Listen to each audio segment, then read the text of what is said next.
Amen. Praise the Lord. So, magandang gabi po. Good evening, church. Praise the Lord na binigyan po tayo ulit ng privilege to be here. At Lord, matuto po tayo sa salita ng ating Panginoon. So, yung title po ng message for tonight is medyo mahaba, but the title is Do Not Forget Who Brought You Here. O, ulitin ko po, the title po ng message for tonight is Do Not Forget or Don't Forget Who Brought You Here.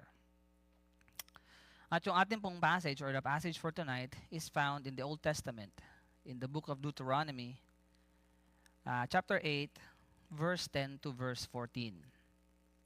So before that, let's pray first. Let's bow our head and pray. Our Heavenly Father, as we open your word today or tonight, Lord, we ask for clarity, for conviction, and correction. Speak to the deep places of our hearts. Expose any areas where comfort has made us careless, where blessing has led us to forgetfulness. Lord, remind us today not just of what you've done, but of who you are, our deliverer, our sustainer, our provider.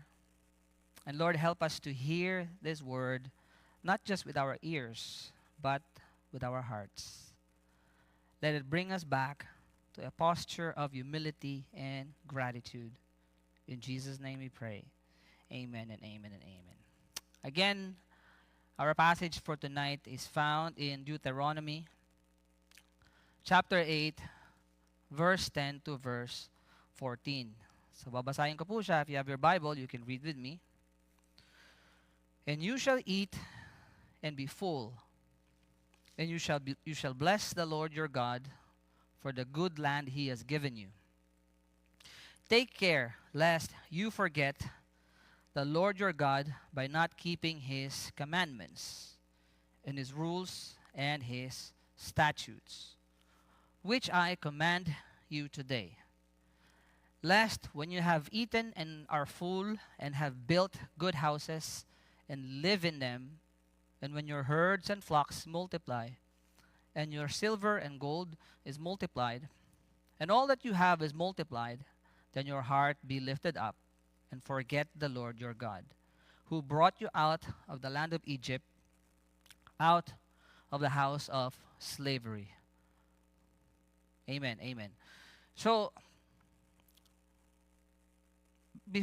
as we begin, let me ask everybody a question, and that includes me.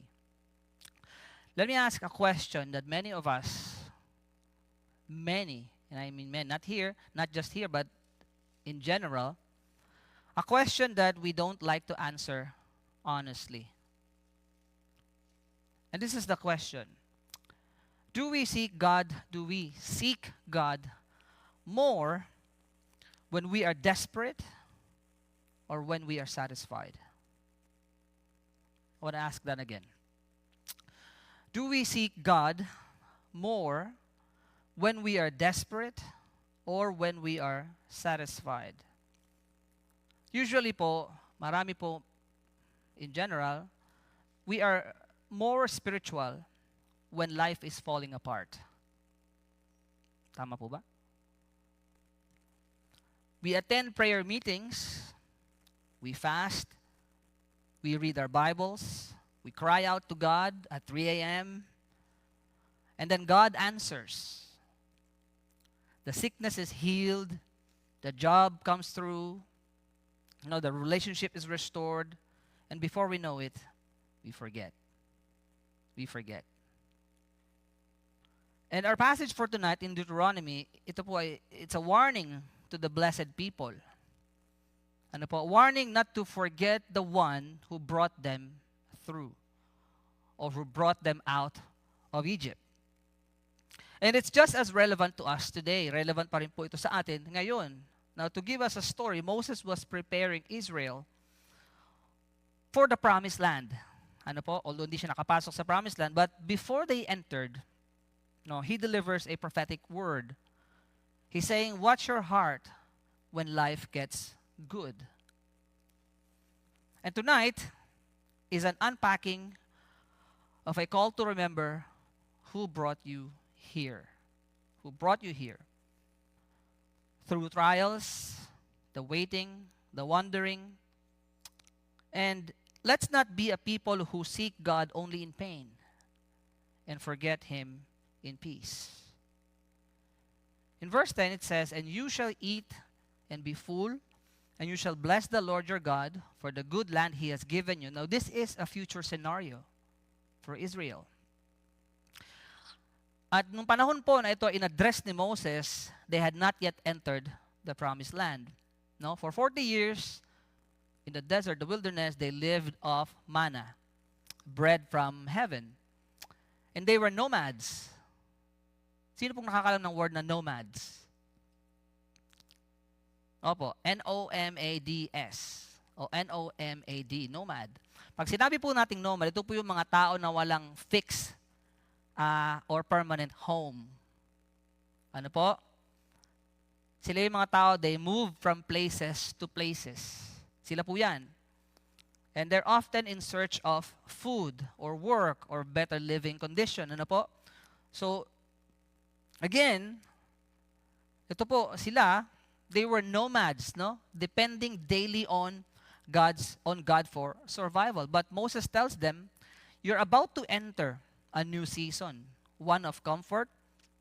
You have houses, you have crops, mga pananim, and abundance. Ano? But with satisfaction, mga kapatid, comes the temptation of forgetfulness. With satisfaction comes the temptation of forgetfulness. Notice here, Moses, di po niya sinabi na, if you are satisfied. Sinabi niya, when you're satisfied. Now, God wanted them to enjoy the land. Don't get me wrong. He was not against their fullness. He was warning against their forgetfulness. The command here is simple. Sabi doon, bless the Lord your God. Why? Because the land is a gift. They didn't earn it. They didn't win it in battle. It is grace. It is grace. Now, the Hebrew word for bless here implies a public acknowledgement. No? Hindi lang to basta internal gratitude. It's a lifestyle of thankfulness, worship, obedience, and remembrance. Ano po? Now, how do we respond? The question is, how do we respond when prayers are answered? Kapag sinagot na ng Diyos ang ating mga panalangin, how do we respond? Are we relieved? Are we grateful? And more importantly, ang pinaka-importante po sa lahat, what does our gratitude look like practically? Ano po? Pagka ba sinagot na ng Diyos ang ating mga panalangin, pagka ba ibinigay ng Diyos ang ating mga pinapanalangin, do we still pray every day? Naaalala pa ba natin? Na mag-pray, kausapin ng Diyos araw-araw, do we still fast? Do we still read His Word? Pagkatapos tayong pagalingin, pagkatapos sagutin ng Diyos ang ating panalangin, aalala pa ba natin siya? Naglilingkod pa rin ba tayo sa Diyos? Uma-attend pa rin ba tayo ng church gatherings? O naglaho na lang tayo, parang bula, after the breakthrough? Or after God answered our prayer? Now, this is the question that we need to ask ourselves. How is my gratitude or how is my life after God answered my prayers? And that's why tinanong ko po kanina, di ba? Pag sinagot ba ng Lord ang ating mga prayers, ano ang ating response? How do we respond? No? You know po, we need to cultivate habits of consistent praise. Not just, let me say this once again. We need to cultivate habit of consistent praise. Not just seasonal praise. Purihin natin ng Diyos sa lahat ng pagkakataon. Hindi lamang po pag sinagot niya na ang iyong panalangin, doon mo lang siya maaalalang purihin. Let's cultivate a habit of praise, mga kapatid, no? Blessing God is more than saying thank you once. It is maintaining a posture of dependence and worship even when you're not in crisis. Purihin mo pa rin ang Diyos kahit wala kang crisis sa buhay. Even when you think your life is easy, maalala mong purihin ang Diyos. Maalala po natin na purihin ang Diyos.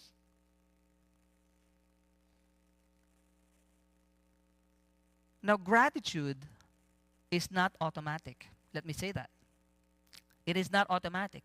It must be intentional. It must be intentional. Otherwise, comfort will make us spiritually casual. Wala na. Kung kailan mo lang maalala, saka mo lang pupurihin ng Diyos. Pag may problema ka lang at sinagot niya na, doon mo lang pupurihin ng Diyos. What about in times where you don't have crisis in your life? Wala tayong iniisip na problema. Naaalala ba natin kausapin ng Diyos? Naaalala ba natin manalangin sa Diyos? Naaalala ba natin pasalamatan ng Diyos? Naaalala ba natin purihin ng Diyos? In every aspect and area of our life. Again, it must be intentional. Otherwise, casual na lang tayo spiritually. In verse 11, sabi niya, take care lest you forget the Lord your God by not keeping His commandments and His rules and His statutes, which I command you today. Here, Moses reminded them in previous verses how God humbled them. In the wilderness. How God tested them, how God provided for them and sustained them. Now, here in verse 11, siya po ay nag-shift in the tone of warning. And ito po ay isang spiritual danger zone. When life becomes easy, danger zone yan. When life becomes easy, kapag madali ang buhay. Kapag madali ang buhay. Now, the Hebrew phrase for take care, ang ibig sabihin po is, guard yourself diligently. Bakit po niya sinabi yun? Because spiritual forgetfulness is not sudden. Hindi po yan bigla-bigla. It creeps in slowly. Slowly. Dahan-dahan po yan na de-develop. Now, the word forget here, hindi po ibig sabihin na memory loss. Hindi po memory loss. Ang ibig sabihin po nito is, namumuhay na para bang ang Diyos ay hindi na importante. To stop living in obedience. Si Moses po, he tied forgetting here to a lifestyle. Forgetting is not just about memory. It's about neglect. Pagpapabaya. Pagpapabaya. Are we still obedient today as we were during our desperate season?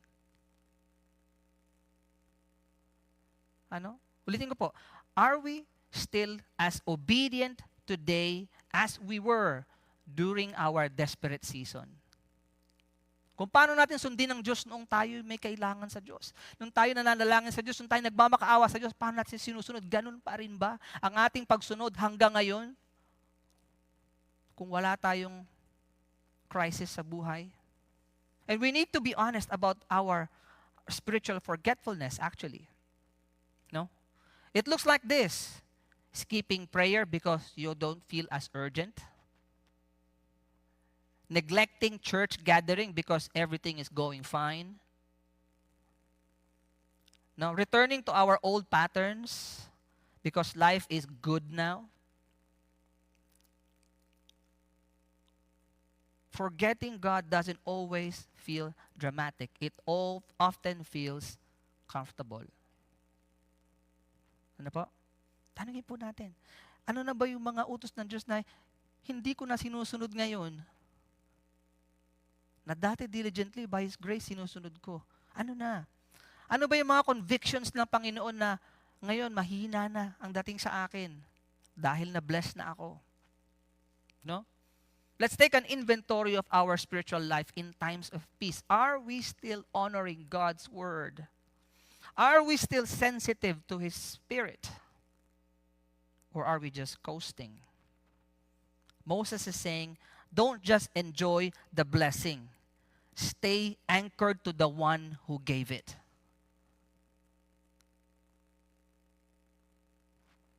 Don't just enjoy the blessing. Stay anchored to the one who gave it. And then in verse 12 and verse 13, ito po, sabi, lest when you have eaten and are full and have built good houses and live in them, and when your herds and flocks multiply, and your silver and gold is multiplied, and all that you have is multiplied. Now here, Moses lays out a future picture of blessing. Ano po? Beautiful homes, economic growth, herds, flock, wealth.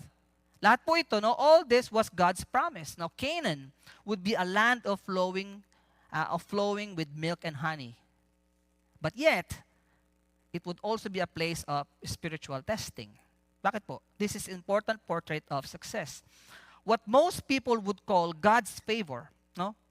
But Moses says, sabi po niya, be careful because prosperity can quietly pull you away from dependency on God.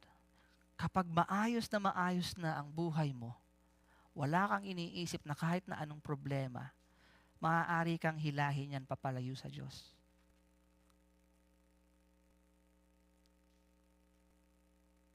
Ano po? Maaari kang hilahin yan papalayo sa Diyos. The phrase, build good houses and live in them, ito po, nire-reflect po nito yung permanency. A shift from, kanina po sinabi ko, nomads, di ba? Wala po silang permanent na tirahan. They live from place to place, searching, di ba? Doon. Shift from nomadic lifestyle to a settled, stable life. Ano? The people would no longer rely on daily manna. They are now given farms. They are now given businesses and infrastructure. Now, the silver here and gold multiply, ito po ay, it signals wealth. No? But increase can be a test. Just as much as decrease. Bakit po? Because in increase, again, as I've said earlier, in increase, there is a tendency to forget who gave us the increase.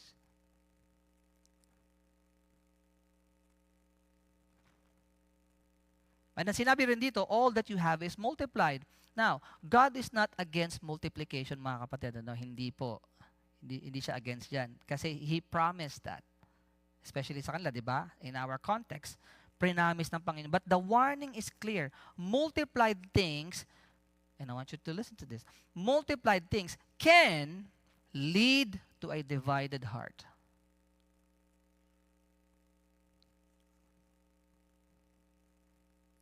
Ang tanong dito what has success done to our spiritual life?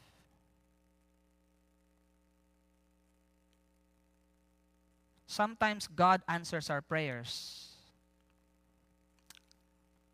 And instead of drawing closer to Him, ano pong nangyayari? We get busier with the blessing than the blessing. Nagiging busy tayo doon sa blessing. Nandun na nakatuon ang ating panahon, doon sa blessing. Pero nakalimutan na natin the one who blesses us. The blesser Himself. Diba? Nag-pray tayo ng trabaho. Ngayon may trabaho ka na, wala ka ng time mag-pray. Pagod ako Hindi ko na kayang mag-pray. You're so busy, you're so tired, binigay ng Lord ang trabaho, ngayon hindi na tayo makapag-pray. We ask for businesses. Now, yung schedule natin masyado ng full. Diba? For the ministry. Humiling tayo ng makakapartner. Now, we spend more time pleasing our partner than pleasing God who gave our partner. Ito po ang tanong, mga kapatid. Yung po bang mga blessing na pinag-pray natin noon, yung po bang nagiging dahilan kung bakit tayo nalalayo sa Diyos?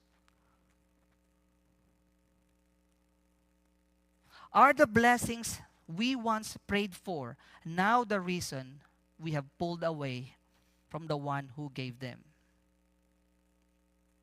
Let's take time to evaluate. Is my schedule now too full for God? Ang schedule ko ba sobrang busy na wala na akong panahon sa Diyos? Yung bang success ngayon, inaagaw nito yung focus ko sa Diyos? Am I building a life that is beautiful on the outside but bankrupt spiritually? Let's make it our aim to become more devoted, not less, as God increases us. And finally po, in verse 14, sabi diyan, then your heart be lifted up, and you forget the Lord your God, who brought you out of the land of Egypt, out of the house of slavery. Ito po yung climax ng warning, no? Dito po, Moses is tracing the danger. Saan po niya tinitrace? Pabalik sa heart. Moses traces the danger back to the people's heart. Bakit po? Because prosperity, di ko po sinasabing masama ang prosperity, but I'm saying prosperity can produce pride. And pride leads to forgetfulness. Forgetfulness erases history. Dito po sa mga taga-Israelita, Egypt was their past. Yan pong nakaraan nila, yung Egypt, di ba? It was a place of suffering. It was a place of oppression. It was a place of helplessness. And God has rescued them by His power, not theirs. Ano po? Yung pong mga plagues, yung the Red Sea, the manna, lahat po yan, it was all God's intervention. But now, the temptation would be to say, I built this. I've earned this. The heart becomes proud. Pride doesn't always scream. It whispers. It slowly convinces people that they no longer need God. And then they will say, I got here on my own. You forget the Lord your God. Not His name, pero yung kanyang role. Ano po? Nagsisimula na mabuhay na para bang ang Diyos ay parte na lang ng story, not the author of it.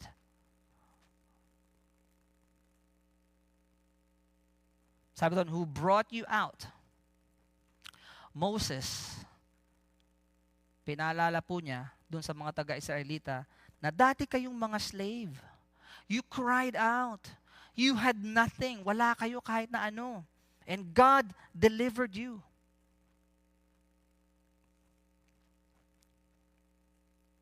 How do we apply this to our life? How do we relate to this? Tanungin natin, ano yung ating Egypt? Remember, Egypt was Israel's past. Slavery, oppression, suffering, di ba? Now, tanungin natin ating mga sarili, what was our Egypt? What chains did God break in our life? Maybe it was addiction, depression, anxiety, a toxic relationship, a financial pit, an emotional wilderness, a secret sin. And now that you're free, the question is this: are we still telling our testimony? Do we still remember where God pulled us from? Naaalala pa ba natin kung saan tayo hinugot ng Diyos? O kagaya na sinabi ni Moses dito, has our heart become lifted up? Has our heart become proud? Has our heart become self-reliant, or independent? And again, mga kapatid, pride is the root of forgetfulness. It whispers these words, you've got this. You've got this. Kaya mo yan. No? Sinasabi ng pride, kaya ka nakarating dyan dahil kaya mo. Ano? It acts like grace is a footnote, not the foundation. Don't rewrite your story without God in the center.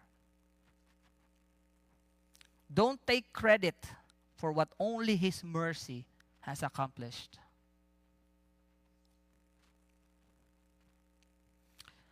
To end po, mga kapatid, ito pong mensahe ngayong gabi is a mirror. No? Salamin po ito. Tinatanong po tayo nito.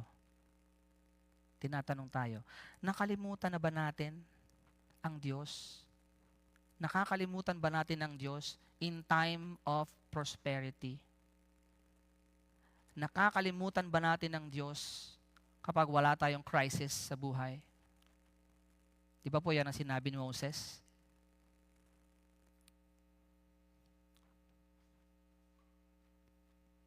Nakakalimutan ba natin? Ang Diyos, when life becomes easy, have we allowed answered prayers to become excuses for spiritual complacency? Mga kapatid, let's be a people who don't just run to God in trouble, but walk with Him in triumph. Tagalog po, wag po tayong maging mga tao na lumalapit lang sa Diyos in times of trouble. Kailangan po, lumapit pa rin tayo sa Diyos in times of triumph. Even when there is no crisis. Wag po natin kalimutan, no? It is God who brought you and me here. No? Let's never forget, it is God who brought us here. Amen? Amen. Let's bow our head in prayer. Lord God, we thank you for reminding us tonight that every good thing we have came from you. Forgive us for the times we've let answered prayers create distance between us and you. Lord, forgive us for allowing pride to replace praise. And as we go from this place, help us to live with hearts that remember, not just in the hard seasons, but especially in the good ones. Let us not forget who brought us out, who sustained us in the wilderness, and who gave us the land now we enjoy. And Lord, keep us faithful, not only in crisis, but even in plenty, as we were desperate in lack.